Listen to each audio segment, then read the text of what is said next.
Nesta noite eu separei algo para esses minutos do primeiro dia da semana que eu considero muito importante. E está aí no título. Deus está no controle. Amém? E eu acho que eu tenho certeza que isto é extremamente importante para mim. E esta frase eu deveria de repeti-la todo dia, principalmente quando eu levanto.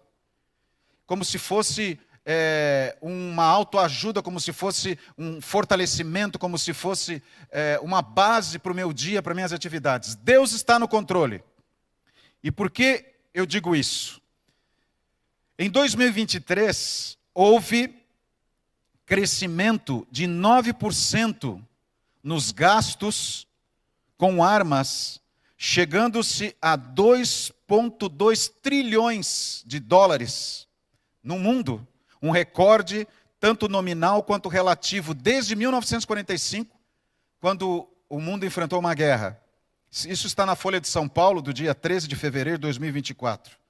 E agora, neste momento, nós acompanhamos sérias batalhas, conflitos, guerras no mundo. Aqui na América do Sul, alguns países enfrentando problemas, distúrbios civis e problemas políticos, doenças agravando a humanidade, cada dia se descobrindo coisas novas.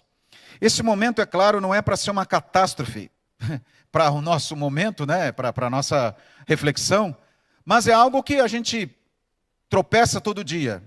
E lá no fundo vem a pergunta, mas onde está Deus? E agora o pastor vem dizer essa frase, Deus está no controle? Mas será que realmente Deus está no controle? Eu quero analisar um texto com vocês nesse momento, que fala muito para nós, e que é importante para nós, dentro dessa mensagem, dentro dessa frase. E é o texto de Lucas, capítulo 21, verso 28. Vamos comigo lá? Pode deixar a tua Bíblia aberta, que daqui a pouco a gente vai ler outro texto de Lucas. Lucas 21, 28. Ora, ao começarem estas coisas a suceder, Jesus falando aqui, exultai e erguei a vossa cabeça, porque a vossa redenção se aproxima. Acontecer o quê? Do que é que Jesus está falando? Jesus está falando exatamente de alguns sinais caracterizados por catástrofes, problemas, conflitos, insegurança da sociedade, medo. É disso que Jesus está falando. E Jesus está dizendo assim, quando vocês virem isso, é uma mensagem, é um sinal de que eu estou chegando. Alguns pais que estão me assistindo aqui, que estão comigo aqui, sabem do que eu vou falar. Quando nós viajávamos, eu tenho 2 filhos homens, naquele tempo eram crianças, e logo que nós entrávamos no carro, a primeira pergunta que eles faziam, qual que será? Vocês acham que era? Vai demorar muito? Está longe? Quanto tempo falta, pai? Isso é básico dos filhos, né? E a gente... Está chegando, está chegando. Acho que essa frase ainda é mais, está chegando, daqui 2 minutos ele pergunta de novo. Está chegando. Aí pede para o irmão, e o Marquinhos e o Rafael ficavam atrás. Está chegando, falta muito. Agora, como é que você vai falar para uma criança de 5, de 3 anos? Faltam 2 horas, 3 horas, 4 horas. Então a gente achou uma maneira mais prática de falar. Tem que falar de situações que eles vivem, né? Então, filhos... Vocês sabem quando vocês levantam de manhã, vocês escovam o dente, depois vai tomar o lanchinho, depois vocês vão brincar, aí depois de um tempo vem o almoço? É mais ou menos esse tempo que falta. Aí eles ficavam entre os dois lá tentando resolver, quando vinham já tinha chegado o lugar. Mas como que eu ia fazer meus filhos entenderem que faltava 2 horas, 3 horas? São crianças, a mentalidade deles, a maturidade deles não dá condições deles entenderem isso. Quando Deus fala para você, olha para as circunstâncias do mundo se agravando, a maldade potencializando e as estruturas da sociedade se perdendo, é porque eu estou chegando. Olha para cima, porque eu estou chegando. É a linguagem de Deus com você, filho e filha, para dizer, eu estou chegando. Eu não me esqueci da minha promessa. E há o contexto lógico, obviamente, que Deus... quer que você entenda que Ele jamais planejou isso. E, obviamente, eu, ser humano, Marco, você que está me assistindo agora, não nos adaptamos a essa estrutura de vida, esse estilo de vida, esse contexto de ansiedade, de medo, de insegurança, por mais otimistas que a gente seja, por mais que nós nos planejemos, nós não fomos feitos para esse mundo. E por isso que nós não nos sentimos bem nessa atmosfera. E Deus, na sua misericórdia, na sua bondade, naquela decisão amorosa de nos dar o direito de escolha, Ele ainda está deixando que o mal e que o anjo rebelde, as hostes caídas de anjos, possam atuar aqui para mostrar o que é o pecado e o que é o reino de Satanás. E aí a gente tomar a decisão e olhar para cima, porque Deus tem um plano melhor para nós. Mas ainda estamos aqui. Olha esse texto que está no livro A Verdade sobre os Anjos. Desculpe, A Verdade sobre os Anjos, página 187. Na vida futura, compreenderemos as coisas que aqui nos deixaram em grande perplexidade. Na nossa mente, vamos dizer assim, de criança diante de Deus, nós não compreendemos quanto tempo falta. No plano de Deus, na obra de Deus, nós não compreendemos quanto tempo falta. Se Deus nos dissesse, na sua sabedoria de Criador. Mas Ele diz para nós, olhem os sinais, levantem a cabeça, porque a redenção está perto. E Ellen White diz o seguinte nesse texto, entenderemos quão grande ajudador tivemos e como os anjos de Deus foram comissionados a guardar-nos ao seguirmos o conselho de sua palavra. Amém? Você sabia que nesse momento e durante esse dia todo, o teu anjo esteve do teu lado? Te influenciando a tomar decisões?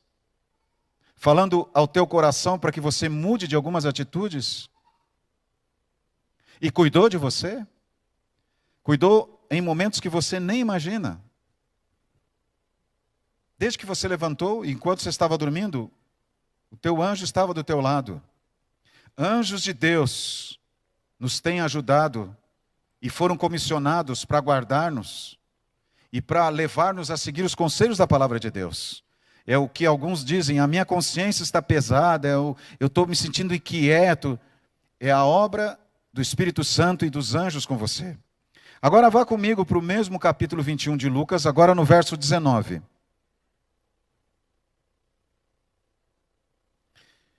Aqui é uma base para essa promessa de Jesus.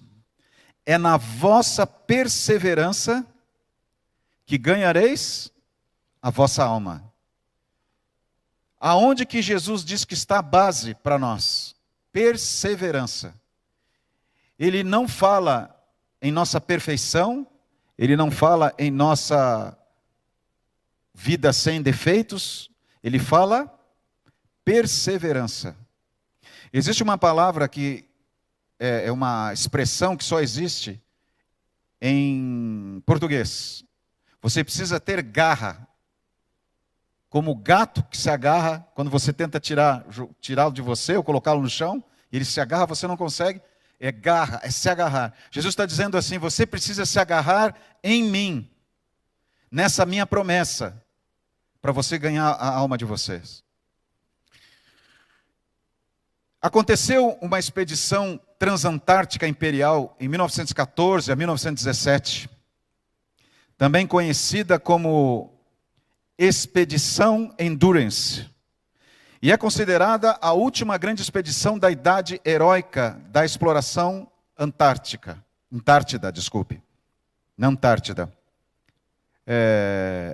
concebida por Sir Ernest N. Shackleton.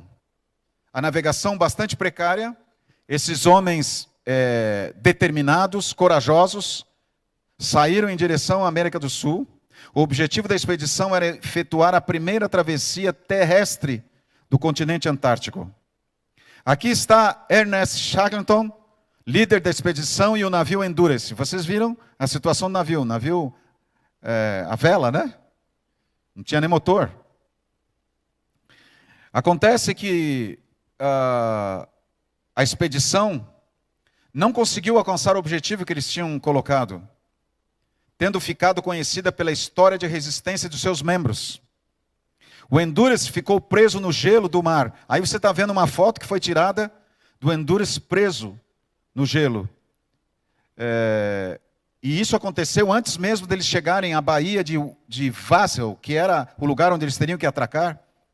E mesmo depois de todo o esforço feito para libertar o Endurance, o navio foi à deriva para o norte, preso numa placa de gelo. E durante todo o inverno antártico de 1915, o navio acabaria por ser esmagado pelo gelo e acabaria afundando, e deixou 28 homens para trás em cima de um bloco de gelo. Depois de vários meses passados num acampamento improvisado, numa placa de gelo flutuante, que estava à deriva para o norte, e eles sabiam que isso não levaria eles para o lugar onde precisavam, porque não tinham controle daquilo, óbvio. O grupo decidiu pegar nos barcos salva-vidas que eles haviam conseguido salvar do Endurance, rumar para a Ilha Elefante, uma ilha inóspita e desabitada. Shackleton e mais 5 homens resolveram, depois de chegar na Ilha Elefante, resolveram pegar um daqueles barcos salva-vidas, esses 6 homens, e viajaram cerca de 1.300 quilômetros em mar aberto nesse barco salva-vida, para chegar à ilha da Geórgia do Sul. Daí Shackleton esperava efetuar uma operação de resgate aos 28 homens que ficaram na Ilha Elefante e levá-los de volta para casa. Ele sabia que se os 28 homens e esses 6, os 34, saíssem em mar aberto, era muito arriscado. Mas se 6 tentassem, pelo menos os outros poderiam sobreviver. Só que esses homens ficaram nessa Ilha Elefante sem nenhum recurso.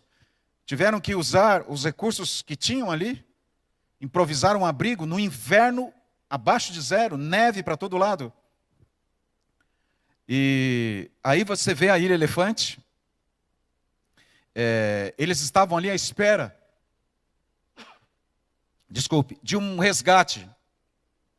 Mas o grande capitão, líder deles, Shackleton, quando entrou naquele bote salva-vida com os outros homens para buscar um resgate, ele olhou para aqueles 28 homens que ficaram na Ilha Elefante e disse: eu voltarei para buscá-los. Eu voltarei para buscá-los. E ele entrou em mar aberto com esses 5 homens, só que eles não tinham, obviamente, não tinham celular, não tinham rádio comunicador, e os 28 ficaram na ilha na expectativa se Shackleton e os colegas conseguiriam chegar na população, na ilha, para o resgate.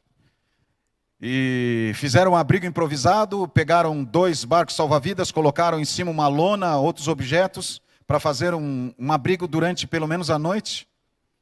Caçaram focas que estavam ali na região para se alimentar. E o tempo foi passando. Depois de 1 mês, nem um retorno. 30 dias nesse lugar inóspito e nada. Mas Shackleton disse: eu voltarei para buscá-los. Mas eles não sabiam se ele havia conseguido chegar lá. Eles não sabiam se tinha certeza. Alguns homens começaram a ter os dedos dos pés congelados.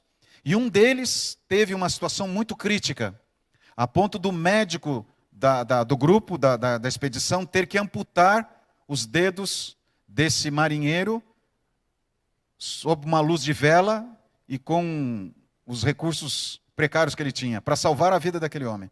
As coisas cada vez ficando pior. 2 meses e nada. Será que ele voltaria? Estava assim em agosto. 3 meses desde que Shackleton deixara a Ilha Elefante. E depois de 3 tentativas frustradas, quando ele pegou alguns barcos e tentava chegar na Ilha Elefante, o gelo empurrava os barcos de volta e prendia os barcos e ele não conseguia chegar. Somente na 4ª vez ele conseguiu. Shackleton pediu ao governo chileno que lhe emprestasse o Elcho, um pequeno navio a vapor que deu apoio ao EMA durante a tentativa anterior. O governo concordou e 25 de agosto, 3 meses depois, o Elcho, comandado por Luiz Pardo, partiu para a Ilha Elefante. Desta vez, escreveu Shackleton, a providência ajudou-os. Os mares estavam navegáveis, e o navio pôde chegar a perto da ilha, no meio do nevoeiro. Às 11h40, no dia 30 de agosto, o nevoeiro desapareceu, o acampamento foi avistado, e passado 1 hora, todo o grupo de 28 homens da Ilha Elefante estava a salvo no navio, em direção a Punta Arenas.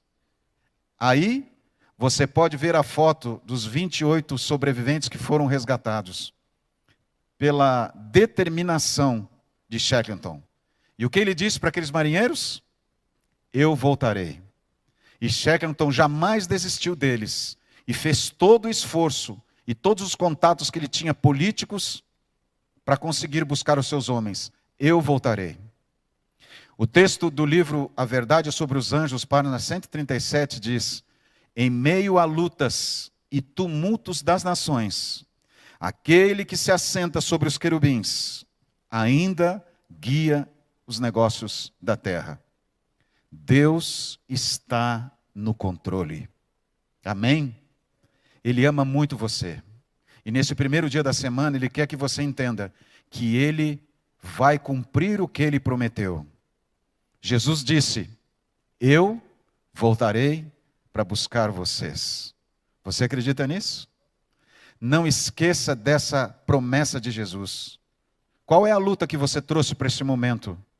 Qual é a mensagem que você coloca diante de Deus? O que você precisa? Eu falo para um coração apertado, para alguém que luta contra a ansiedade, contra as incertezas da sua vida. Deus está no controle. Deus continua no controle e sempre estará no controle. Não desista, não desanime, não perca esse foco. Que Deus te abençoe a ter certeza de que Jesus realmente vai cumprir, porque Ele disse: eu voltarei para buscar vocês. Amém. Vamos cantar o hino 464, Não Desistir.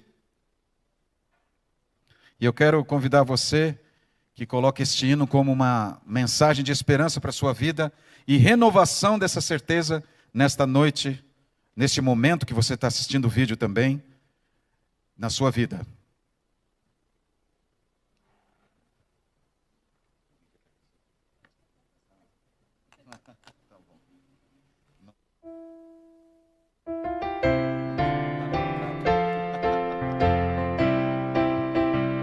Vamos juntos, igreja, em pé. Você que nos acompanha, louve a Deus nesse momento.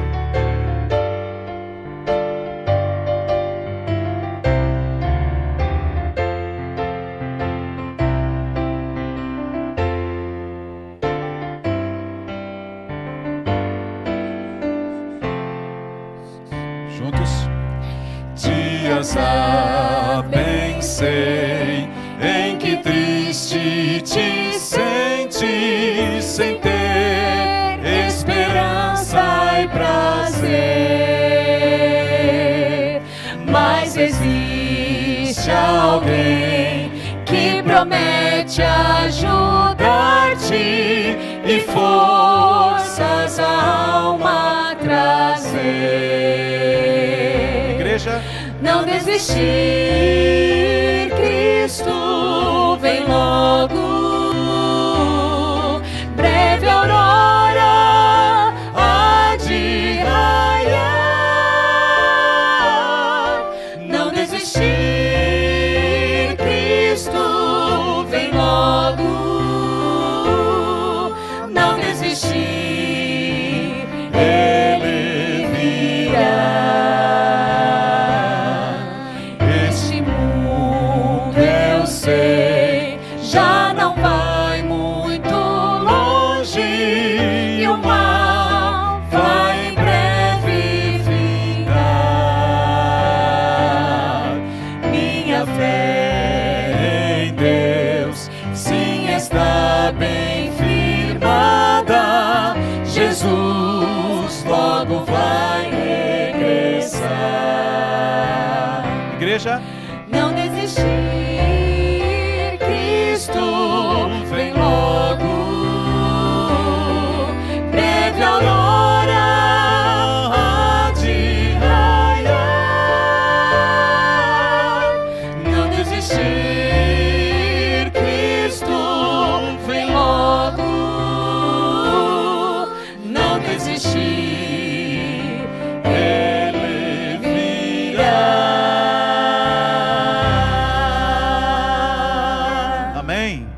Aleluia.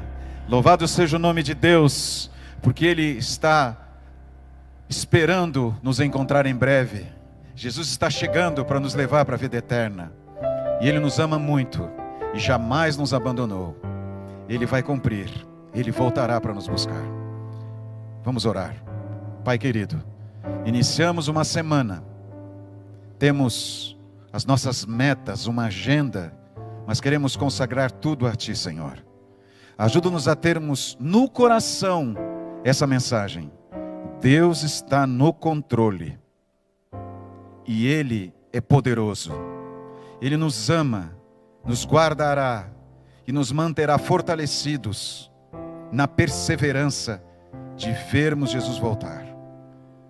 Se em algum momento as circunstâncias dessa vida têm apertado o nosso coração pela espera, algumas dificuldades às vezes até nos machucam, porque vivemos num ambiente inóspito, nos ajuda a olhar para cima, Senhor, e entendermos que a nossa redenção logo vai acontecer. Nos dá a Tua paz e a bênção da Tua presença conosco, em nome de Jesus. Amém.